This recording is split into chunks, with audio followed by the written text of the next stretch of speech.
Imagine a world shrouded in smog where the sun is a distant memory. Towering structures pierce the hazy sky, casting long shadows upon a teeming, desperate populace. Screens flicker with propaganda, while unseen eyes watch your every move. This is not a scene from a science fiction film, it is a chilling glimpse into a future we are building, a future foretold in the stories we tell ourselves. From the dawn of civilization, humanity has been captivated by stories. These narratives, passed down through generations, serve as cautionary tales, warnings whispered from the past to the present. They speak of hubris, of unchecked ambition, and of the fragility of the very systems we create. They are woven into the fabric of our collective consciousness, a tapestry of warnings we often choose to ignore. The question is not whether these warnings exist. They are etched into our history, our literature, and our art. The question is, will we heed them? Will we learn from the mistakes of the past, or are we doomed to repeat them?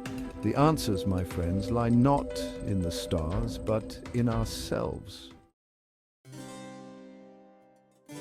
How did we arrive at this precipice, teetering on the edge of environmental collapse, social unrest, and technological overreach? The answer, like most things, is complex, a tangled web of choices made and consequences faced. But one thing is clear, we have been warned. History, that relentless chronicler of human folly, whispers its cautionary tales, if only we would listen. Take, for instance, the ancient Mesopotamian epic, the Epic of Gilgamesh. This tale, etched on clay tablets millennia ago, tells the story of a king's insatiable thirst for power and immortality. His actions, driven by ego and ambition, lead to environmental devastation and societal collapse. Sound familiar? The parallels to our own era of climate change and resource depletion are striking, a stark reminder that some lessons are timeless. Fast forward to the 6th century BC and we encounter the teachings of Lao Tzu, the father of Taoism. He warned against the dangers of unchecked technological advancement, of humanity's tendency to become enslaved by its own creations. Centuries later, his words resonate with chilling accuracy as we grapple with the implications of artificial intelligence, data surveillance, and the erosion of privacy in the digital age.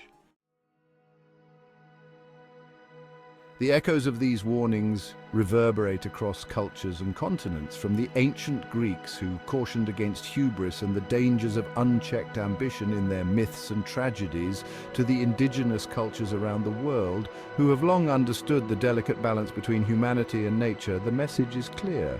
We are not the masters of this planet, but merely its stewards, and we have failed in our duty. Consider the Haudenosaunee Confederacy, also known as the Iroquois Confederacy, a group of indigenous nations in North America. Their constitution, known as the Great Law of Peace, enshrined the principle of making decisions with consideration for the impact on the next 7 generations.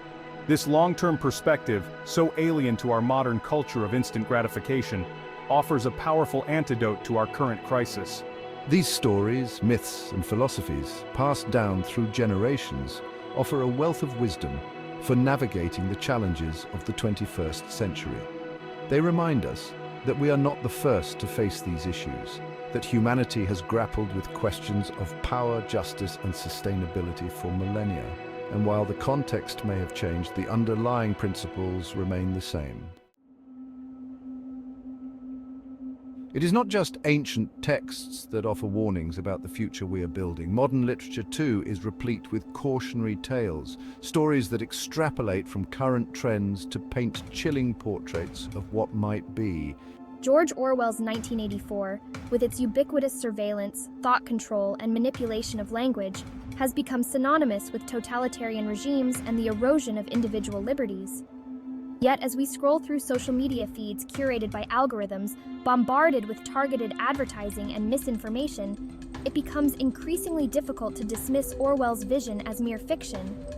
Similarly, Yoko Ogawa's haunting novel, The Memory Police, explores the dangers of historical revisionism and the suppression of dissent. In Ogawa's world, objects, ideas, and even memories are systematically erased by a shadowy authority. While this may seem like a dystopian fantasy, the reality is that we are witnessing a concerted effort to rewrite history, to silence dissenting voices, and to control the narrative in many parts of the world. These modern dystopian narratives, while fictional, serve as stark reminders of the fragility of freedom, the importance of critical thinking, and the ever-present potential for power to be abused. They challenge us to confront uncomfortable truths about our own societies and to consider the consequences of our actions, both individual and collective.